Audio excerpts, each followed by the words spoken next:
Hey guys, it's Bethany here. Welcome back to my channel, Bethany Brings Books. I'm excited today to be talking about my plans for January and my plans for 2025. So I mentioned in a recent video, as I wrapped up my year, I talked about some of my goals for last year and how I did with those. And so today I'm going to be talking about my goals for 2025.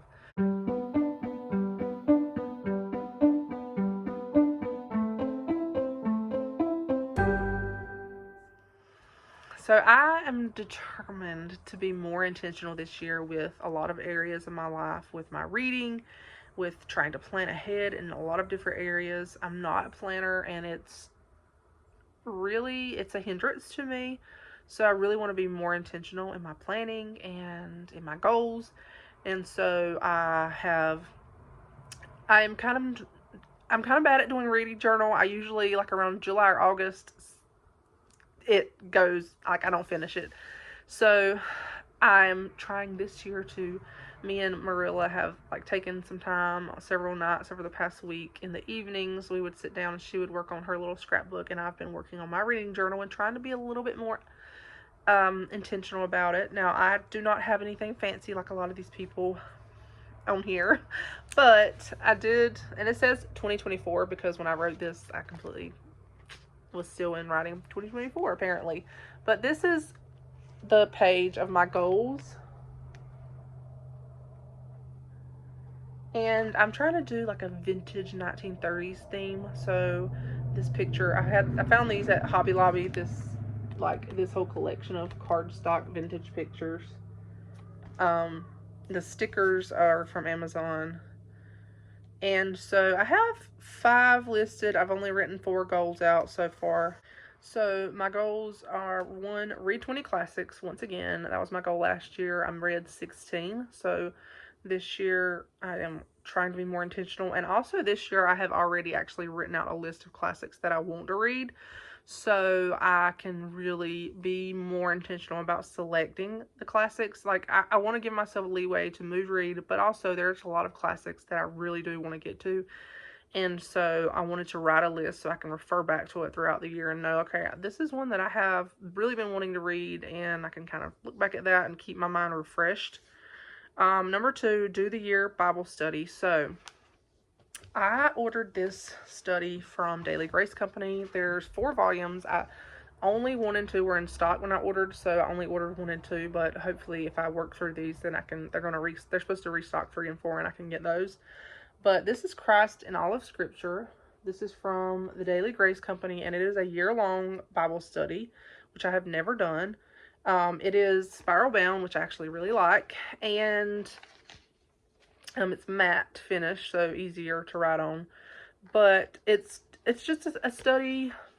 It goes through Scripture, and it points to Christ in all of Scripture. I have started on it, and the first few pages, the first week really, is just introducing you to how to use this study, how to annotate, and go over the passages. And I really think I'm going to like this a lot. I'm loving so far the way it's set up. But yeah, this is what I'm planning to do this year. I'm looking forward to it very much. Also, I want to continue to read my Bible. Also, like, besides just doing this, I also want to continue to read my Bible. And I was trying to decide where I want to read next. I had thought about starting in Job, but I don't know, I just had been thinking about Song of Solomon a lot, and then when I opened my Bible, it opened up to Song of Solomon. I'm like, okay, I'm going to do Song of Solomon. It's not very long, but I really want to dive into it and just read it slowly and kind of try to grasp what the purpose of it is. There's so many different opinions on Song of Solomon, so many ideas about what it could have been about, and there's the people who think it's entirely, like, metaphorical, like, isn't that it? Metaphorical? Is that it? I think that's the term.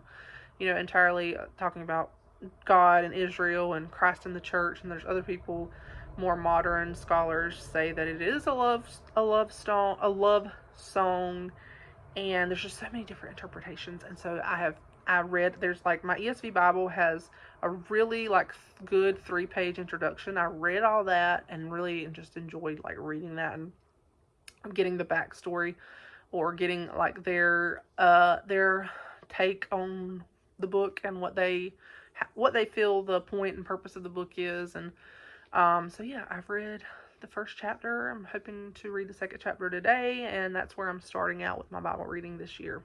So really, really want to focus in on Bible study this year and prayer. Prayer is something that I'm going to ask y'all. Help me pray that my prayer life this year, that I will be more intentional with my prayer life. I'm just feeling very inspired and called by God to be very intentional and spending time with Him every day in loving Him and drawing closer to Him. And I was thinking about something the other day. It just kind of hit me as I have lost my husband 4 years ago, and I've seen different people lately that have gone through loss, and I think about sometimes how badly I would love for my husband to be here with me again, how badly I'd love to see him again or sit down and have a conversation with him. And it hit me the other day. I thought, God, do I long for you in that same way? Do I long for you even more? Like, does my heart long to just sit down and have a conversation with you the same way I long for my late husband? And that really convicted me. And I thought, God, I want to love you like that. I want to love you passionately and powerfully to where I long to be in your presence every day through prayer and through Bible study time, where I am hungering and thirsting after you, like that verse in the Psalms that talks about hunting for the Lord, like a deer beside a deer longing for water. That is what I want this year. I want my heart to be seeking after God like that through Bible study and then through prayer. I just want to be even more intentional about my prayer time this year and see what God can do, because I know that if I'll be intentional, God will move in a powerful way. I know He'll do some great things, and I just want to let Him work through me. So, goal number 3, read. I wrote 6 to 12 nonfiction. I really want to read 12. I want to try to select one each month and like slowly read it throughout the month. That is something I really want to be intentional about this year, because there's so many nonfiction books that I want to read. I have a ton. There's so many that I think would be interesting and that I want to read, and I just don't pick them up. And so I thought, if I could read at least one a month, that's doable. I could slowly read through it each month. And so I thought, I'm going to go ahead and actually pre-pick 12 books. So I will have these 12 books, and it will be, because I am very much an out of sight, out of mind person, and I think I have some ADHD, and that causes that. But I will have a book that I really want to read, but if it's on my shelf and I'm not thinking about it, I will just forget it. And I'll have that, like even that goal of reading more nonfiction. If I don't try to keep that goal in front of me, I will forget about it. And so I thought, if I could go ahead and write in my reading journal 12 nonfiction books that I really want to get to, and go ahead and pick them out, it will help keep that goal in my mind and keep it at the forefront of my mind and keep me really focused. That's the goal. So I'm going to briefly run over some of the ones I've picked out. I don't know if I've got 12 picked out yet, but that's the plan. So there's a few that I'm really been wanting to read, and let's just run over them right fast. So The Selected Letters of Abigail and John Adams. The title says what it is. I really am interested in reading this and reading more letters and first-hand accounts of historical American figures, and so this is one that has been on my list to read for a long time, and I'm hoping that this year I'll finally get to it. And then another one along that same line, Mary Boykin Chesnutt, Mary Chesnutt's Diary. This is a diary set during the Civil War. It's the daughter of a wealthy plantation owner. Again, along those same lines, historical nonfiction that sounds really fascinating to me, just getting that inside look at what it was like during the Civil War. And completely opposite perspective, but also the same time period before freedom, when I just can remember. This is a collection of stories from former slaves, and during the 1930s, the Federal Writers Project went and found former slaves and asked them their stories and wrote them down. And this is slaves from South Carolina, and it's their stories. And I have read one of these before. It was from a different state, and I thought it was absolutely fascinating.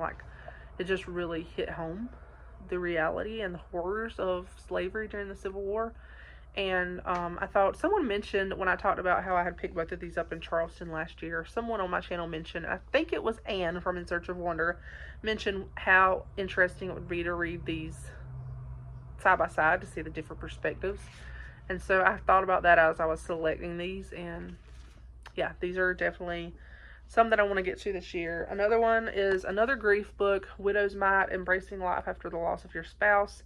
I have quite a few grief books, widow books that I have wanted to get to and just have not gotten to them, and so I picked this one off my shelf to try to help me to really focus on reading some more books, because I read one last year, a grief book, and it was really helpful, and so I really want to try to read another one this year.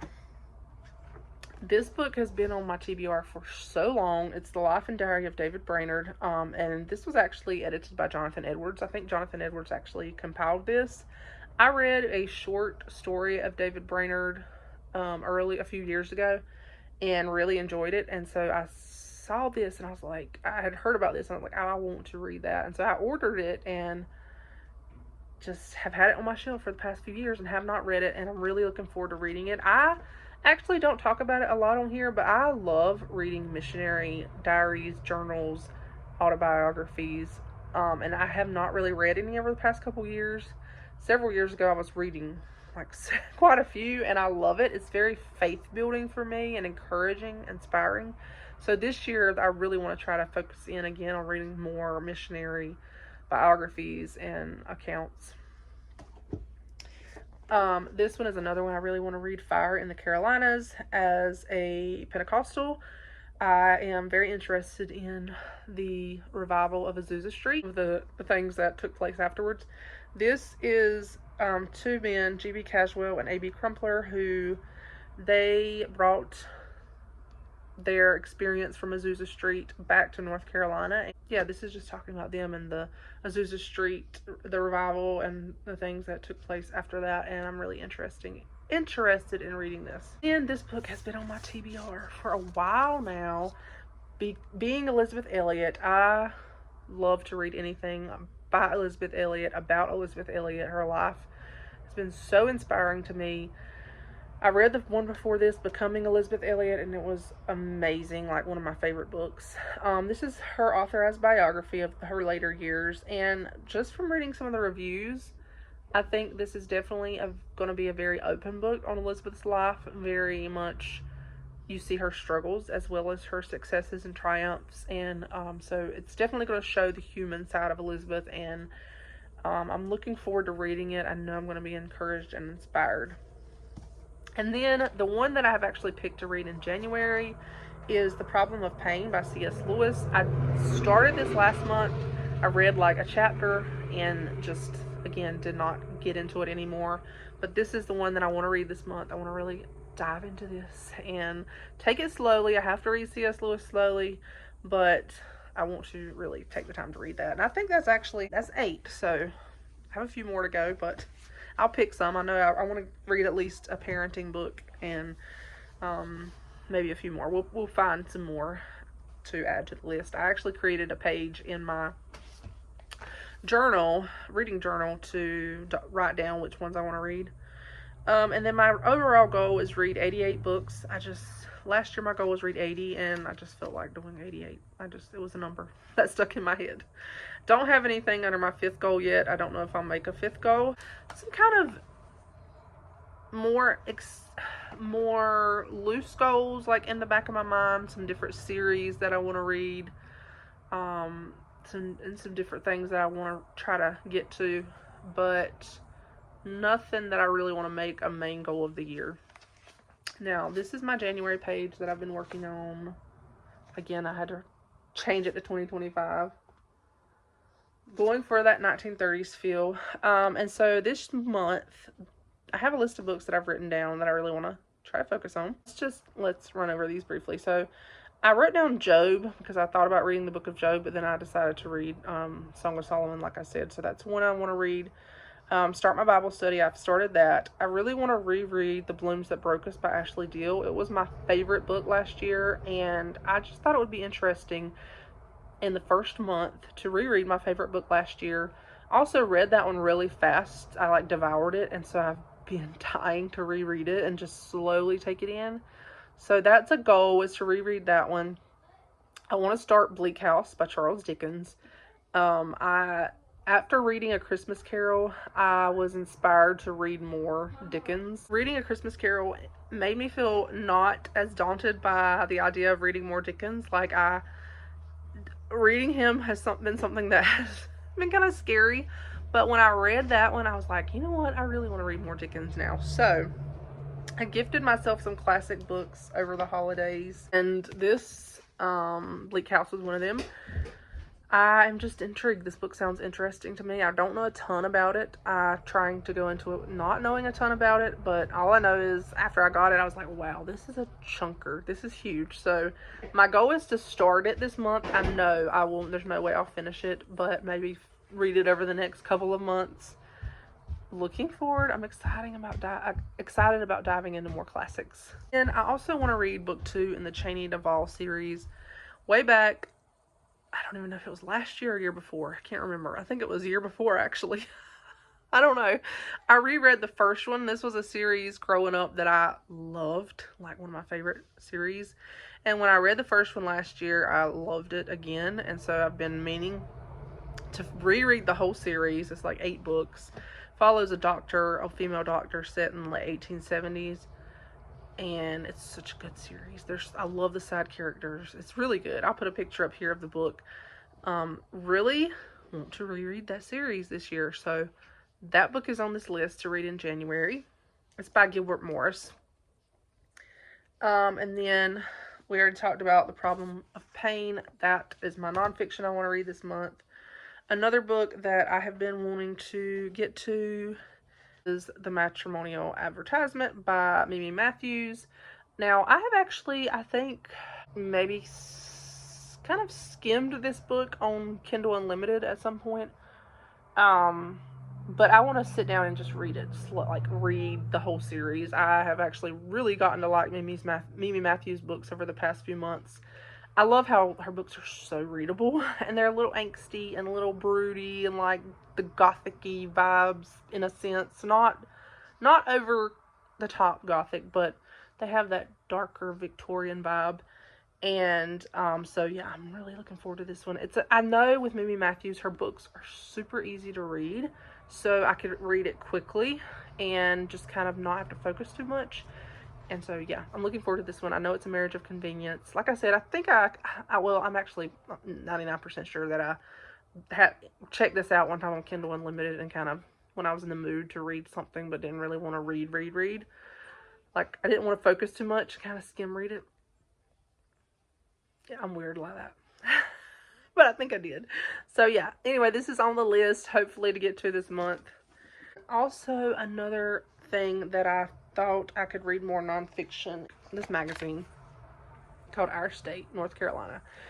That's not my address, y'all. That's some random person that I bought this from the thrift store somewhere. I don't remember. Or somebody gave it to me. But this book, so this magazine series is a monthly magazine published, and it's if you're like a history nerd like me and like love your state, this book is phenomenal. It is such a good quality magazine, like one of the best magazines ever. And I like collect the old editions. I have so many of these that I have not read, like stacks and stacks of them over there on my shelf. I got more in my barn I need to get out. Hopefully they're not ruined from being out there. But this actually has been published since like the 1930s, which is kind of cool. I have some actually really old editions. But it just talks about all different things in our state. They have like stories about certain people in our state, businesses, attractions, historical events, historic sites. It's just, I love reading this. Like I used to read them a lot, and I have not read many over the past few years. And then each month they usually have a photo essay, which is cool. This one is like about different doors in North Carolina, which is kind of cool.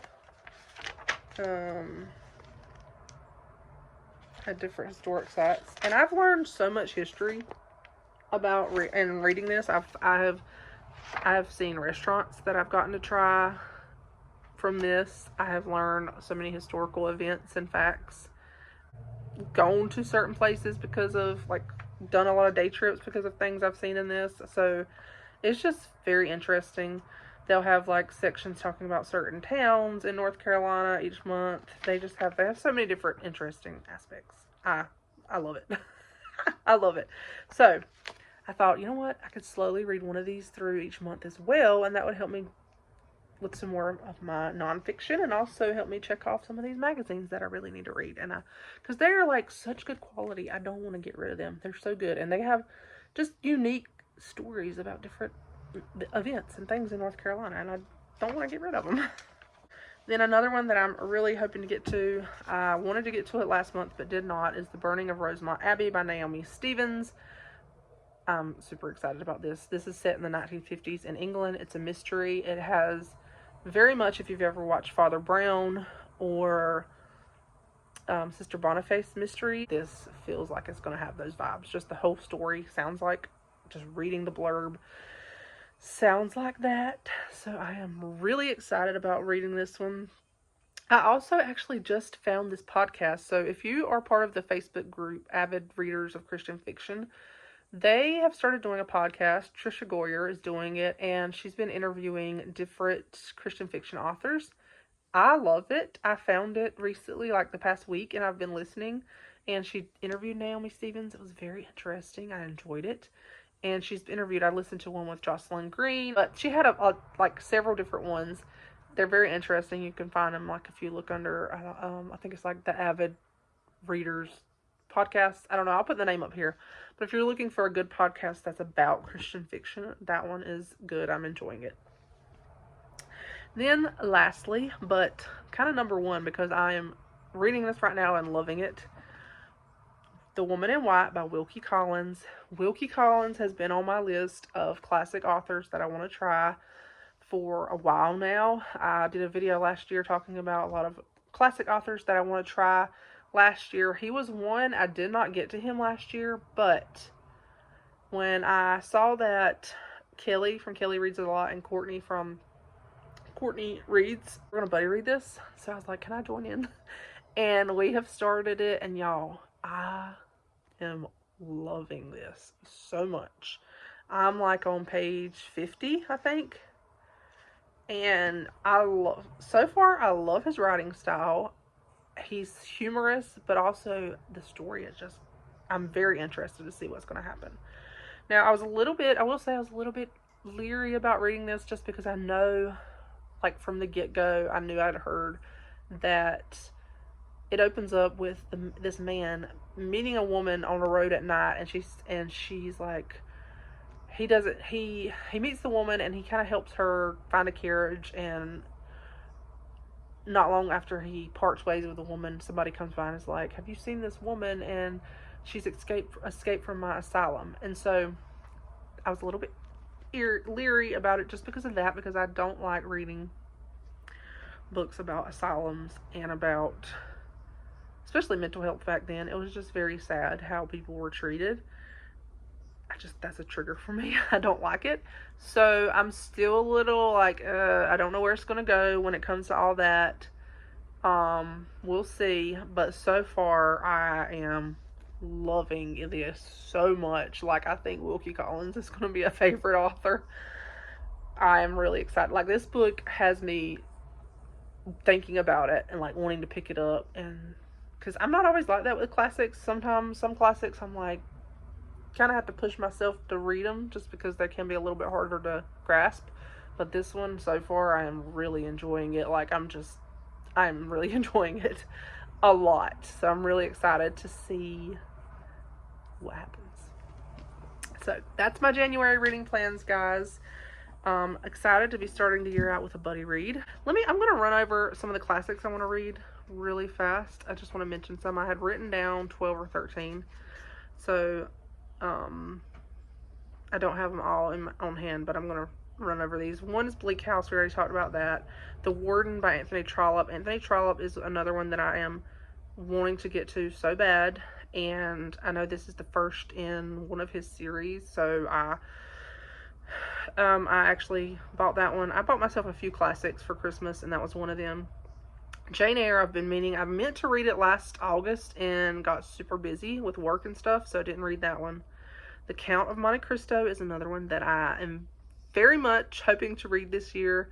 Holly from Lovely Day with Holly mentioned that she really liked it and that she enjoyed it, and I'm intrigued because I know Holly's very picky and she don't like she's tried some books by Austen and some other classics, and she doesn't like, there's like a lot of them that she's not a big fan of, so I'm intrigued. She intrigued me with this one.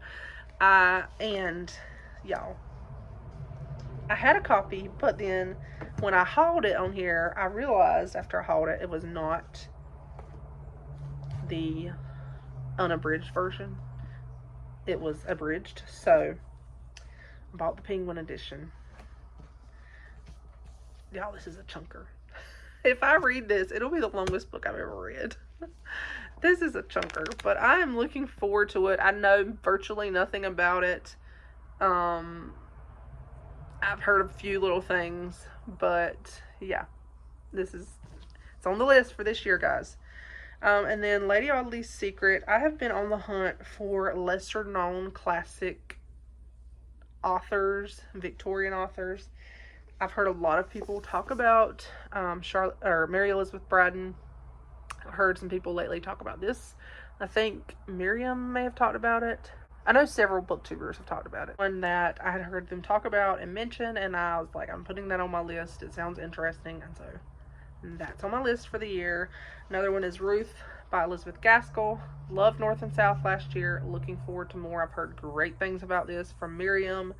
And so yeah, I'm looking forward to that one. Then I want to reread Persuasion. It was the first Austen I ever read, and I have read all of them now, and so I want to go back and reread Persuasion and see what my thoughts are now that I've read all the rest. Woman in White is on the list. I've already started that one. Cranford is another one. I actually started this one a couple months ago, like back in November, and read like a chapter and just haven't gotten any further in it. It's very short. It was already delightful from what I was reading, so I definitely want to pick this up sometime again soon and finish it. Then I want to read the next 3 books in the Anne series, 6, 7, and 8. Those are the last ones that I need to read. I want to finish those. I've been reading that series over the past few years. I want to finish them. And then I also want to read Murder on the Orient Express. I really want to read more Agatha Christie, but that's one in particular that I want to make a goal of reading just because it's one of her most popular. I want to be able to watch the movie and like some of the older movies, and I'm interested in reading like all of her books, but really want to read that one because I know it's a really popular one. So there you go, guys. Those are some of the classics I want to read this year. This is the page that I made for it.